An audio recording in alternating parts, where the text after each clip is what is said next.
Hey troops, Roy from Geeks Adventures. Woohoo! So, 8:59 a.m. Eastern Time. I believe a big chunk of the world was like, come on, come on, let my clock be right. And it was right.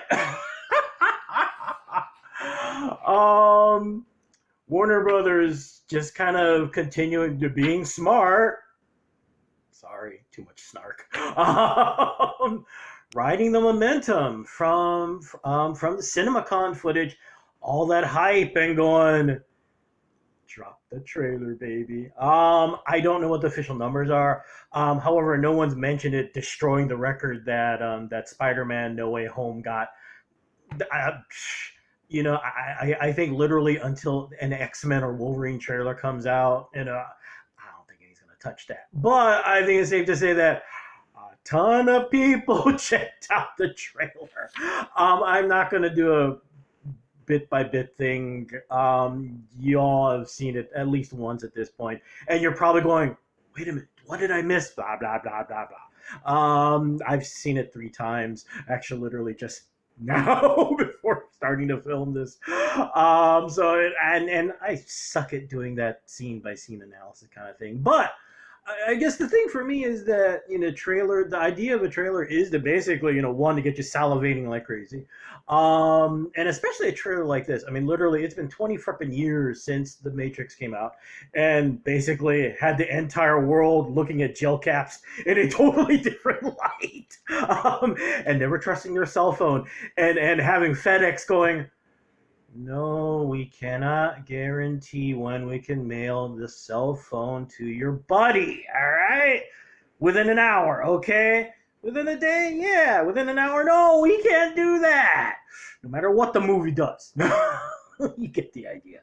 But for me, I mean, it's more a matter of, and actually for a lot of us too, more questions, things to think about, yada, yada, yada.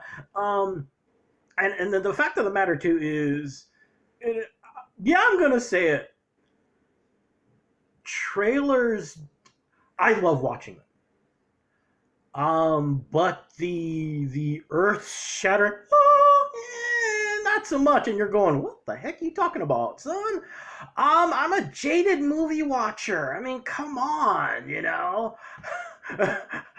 I have seen the Battle of Pelennor Fields with 250,000 orcs, okay? I have seen Steve Rogers strap on his shield facing an army of a bajillion aliens and hearing Sam go, "Hey, Cap, on your left," sobbing and tearing, going, "Yes, portals!" So, trailers are still fun, yada, yada, yada, but the impact's not the same. But like I said, that doesn't take away from the fact that it's still fun to look, and of course being overthinking, geeking, going, what does all of this mean? And it's fun how the movie in a way is kind of like, it's a micro version of the very first movie. You run into Thomas, I mean, this is Thomas Anderson hating his life, feeling like nothing is quite right. Wink, wink, nudge, nudge. And the music starts with Jefferson Airplane's White Rabbit. And I love how they sync the scene so well.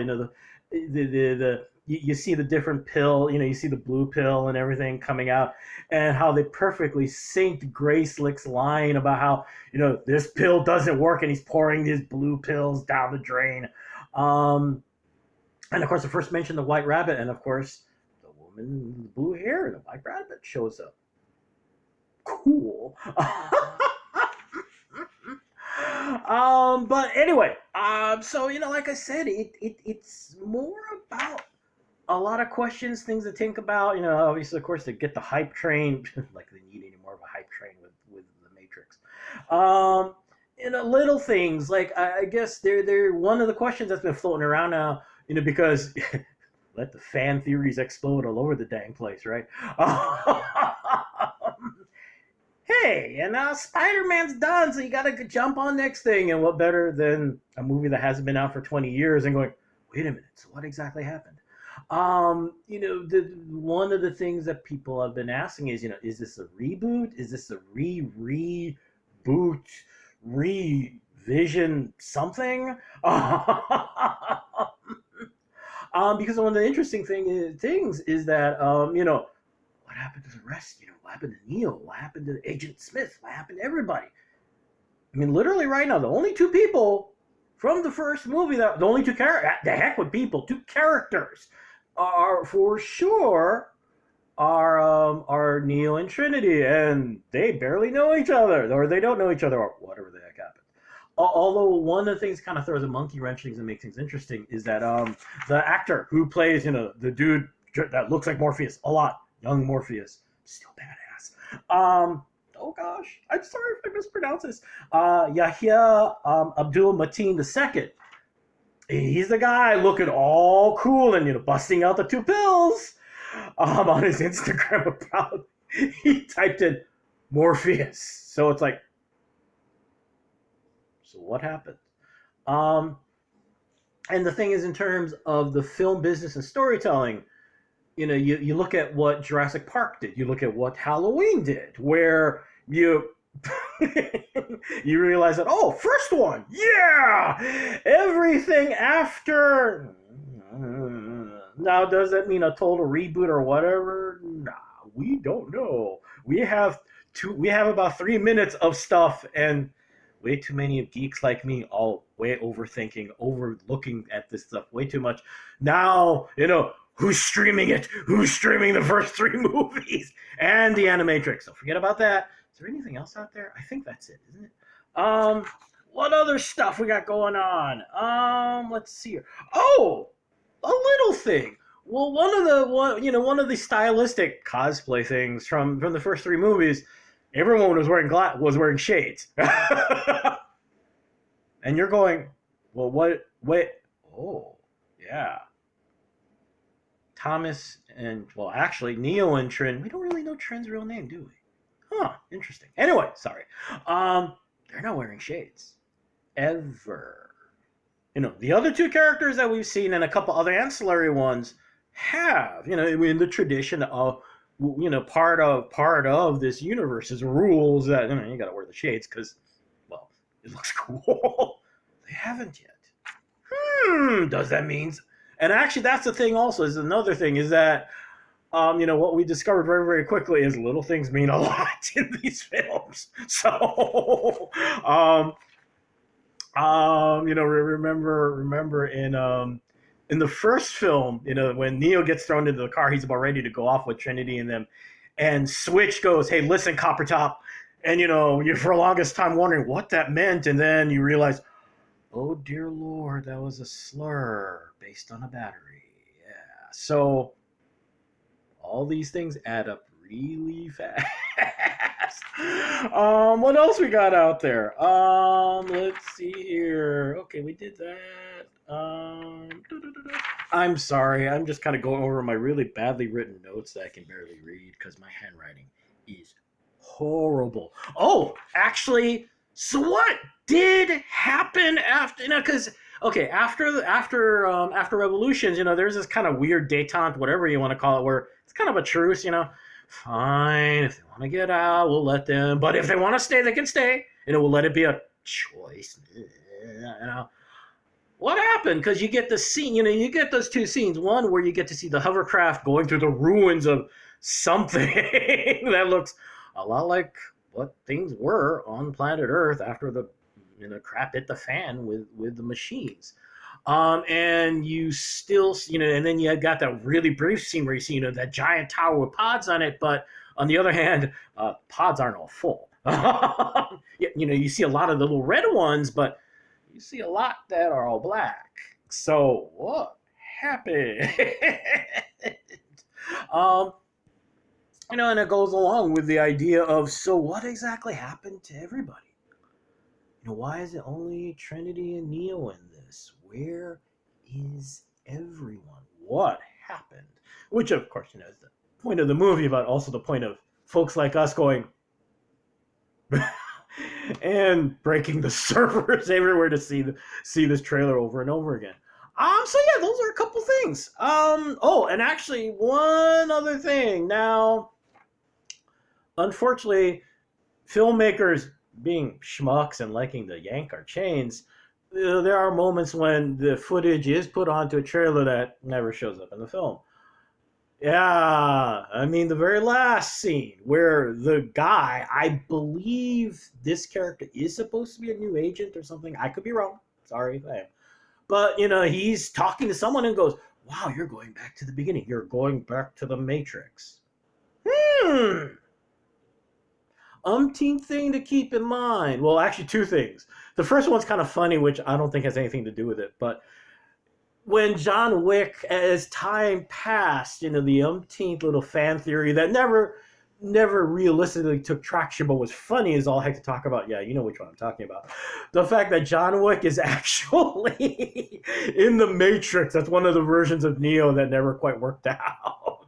That was always funny as heck. The problem is that, Keanu's wearing the same beard and haircut.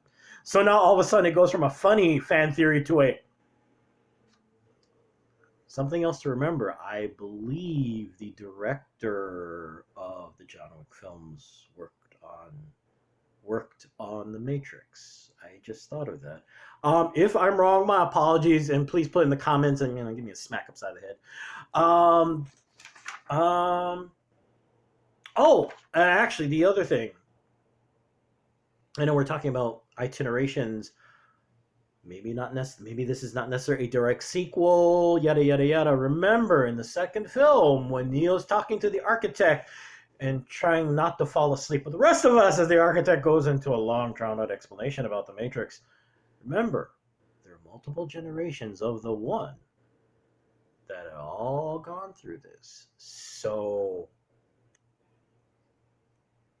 now, of course, the most important to keep in mind is none of this means anything because the dang movie's not out yet. We're just guessing. But then again, we're geeks. This is what we do. And besides, it's fun. So anyway, and you're going, so Roy, did you like it? Like I said, I'm jaded. Seen so many movies, yada yada yada. For me personally, though, the fun thing for me, I still remember when this film first came out. This is one of the first films within the genre that wasn't called Star Wars or Batman, where everybody talked about it. Under most circumstances, this would have been one of those indie films, kind of along the lines of 2001: A Space Odyssey, where, or Terminator, where it hasn't quite hit the general public consciousness, but it's known. But everybody, put it this way, everybody at work, and back then, the whole idea of marathon watching superhero films, no, most people didn't do that. Unlike now, where it's a thing. Tons of people at work talked about The Matrix. My buddy at work was like, "Have you seen this yet?" And I'm like, "No, I haven't yet." And he's like, "Go see the dang movie, and then we'll talk." And that's what I enjoy most about this trailer is that moment of joy. I mean, and it's kind of like the reason why, like I said, I'm a jaded movie person, but the reason why I still enjoyed seeing the trailers for The Rise of Skywalker, the trailer for Black Widow, all of these things. Like I said, jaded. The fun is memory. The fun is seeing all these things come back. The fun is, it's a little bit of nostalgia. It's a little bit of something new. It's all these things together. That's why it's really cool to see Neo and everybody come back. That's why. That's why I cannot wait for December. Can't wait for the next trailer. Because it's going to be awesome. And going to be real careful when I got to take a gel cap. Anyway, I got to go. So, hey, y'all take care. May the force be with you. May the odds be in your favor. And as always, be good to each other. Okay, peeps? Y'all take care. Peace.